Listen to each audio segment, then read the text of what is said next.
Assalamualaikum warahmatullahi wabarakatuh. Shalom, salam sejahtera buat kita semua. Om Swastiastu, Namo Buddhaya, salam kebajikan. Saya Fatsari Fain Yanuar di sini akan mempresentasikan chapter 21 mengenai Introduction to Multimedia Development atau biasa kenal dengan pengantar pengembangan multimedia. Pengantar multimedia sendiri dibagi ada 5. Yang pertama analisis, kedua desain, ketiga development, baik itu computer based multimedia, web based multimedia, atau interaksi distant broadcast multimedia. Kemudian ada implementasinya dari yang sudah dianalisis dan desain. Kemudian yang kelima ada evaluation. The course design specification atau dokumen spesifikasi desain kursus ya, itu diimplementasikan selama pengembangan. Pada titik ini, program proyek multimedia lebih banyak dianggotakan tim terlibat, yaitu apa aja yang terlibat, mulai dari storyboard yang ditulis, kemudian video yang direkam, diedit, lalu dicatat, terus kemudian audio pun sama, yaitu direkam, diedit, atau dicatat, kemudian grafik, dibuat, diedit, dan dicatat, dan di halaman web dikembangkan, diuji, dan ditinjau. Jadi semakin besar proyeknya, semakin penting fase pengembangan dikelola dengan baik. Pertemuan tim sangat penting di sini selama pengembangan dan diperlukan untuk mengkoordinasikan berbagai aktivitas. Evaluasi harus terus dilaksanakan. Dengan setiap evaluasi memahami dengan jelas apa yang harus dievaluasi dan bagaimana melakukannya.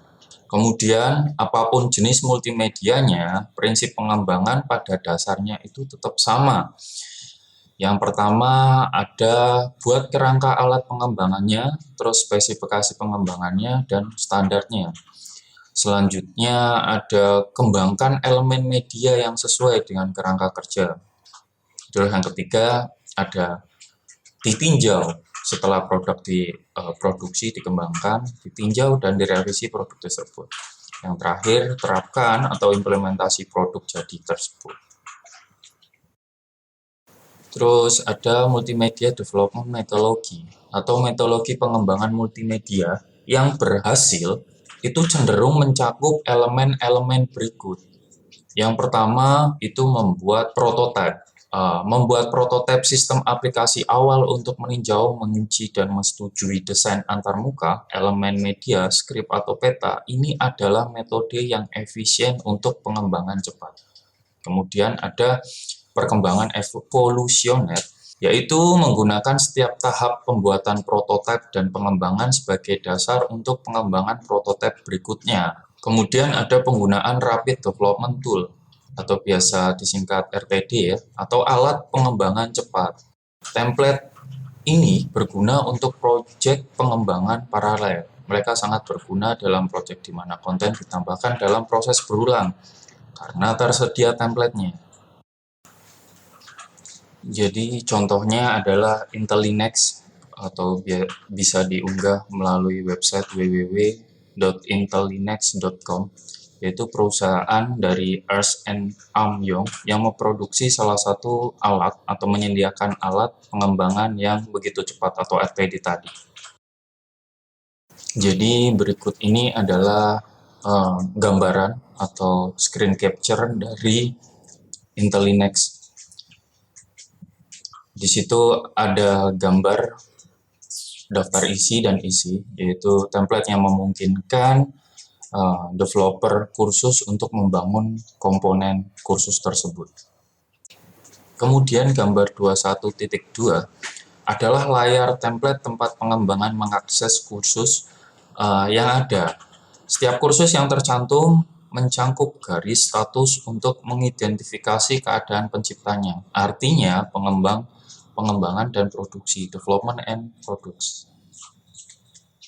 Template memungkinkan fungsi pencarian otomatis untuk menemukan kursus untuk dimodifikasi. Mengubah sesuatu dalam suatu kursus akan mengubahnya di setiap kursus di mana ia digunakan jika objek konten yang akan digunakan kembali dibuat dengan benar. Gambar 21.3 itu ada ikon yang dapat dimasukkan dalam kursus yang menyediakan berbagai kemampuan bercabang. Ya, gambar di sebelah kanan atau gambar 21.3 memperlihatkan ikon tersebut dan deskripsi masing-masing ikonnya. ada insert hyperlink, yaitu untuk menambahkan hyperlink, terus kemudian ada insert grafik atau menyisipkan grafik, kemudian ada icon the insert question, terus ada menerapkan efisien selama pengembangan, dan masih banyak lagi. Selanjutnya adalah efisiensi. Efisiensi dapat diperoleh dengan yang pertama, menggunakan pembuatan prototipe cepat untuk meningkatkan komunikasi dan dukungan serta untuk mengurangi pengerjaan ulang. Kemudian ada manfaat keahlian yang tersedia dengan bekerja sama dengan mentor, vendor, atau konsultan berpengalaman. Yang ketiga, mengelola lingkup dan timeline secara agresif. Terlepas dari jenis multimedia, mengurangi waktu yang dihabiskan dalam pengembangan memiliki beberapa keuntungan yang cukup signifikan ya. Yang pertama pasti menurunkan biaya. Menurunkan biaya dengan apa? Dengan meningkatkan kecepatan ke pasar dan laba atas investasi. Kemudian memaksimalkan masa pinjam dan berapa lama produk dapat digunakan dengan menerapkan pelatihan yang berhubungan dengan produk. Lanjut, yang ketiga, membebaskan sumber daya untuk bekerja pengembangan tambahan seperti lembur mungkin ya.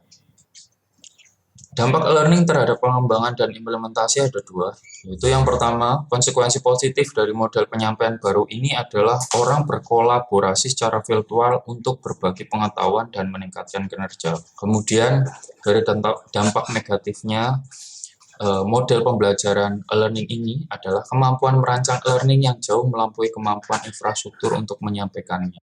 Terima kasih atas perhatiannya. Saya Fat, pamit undur diri.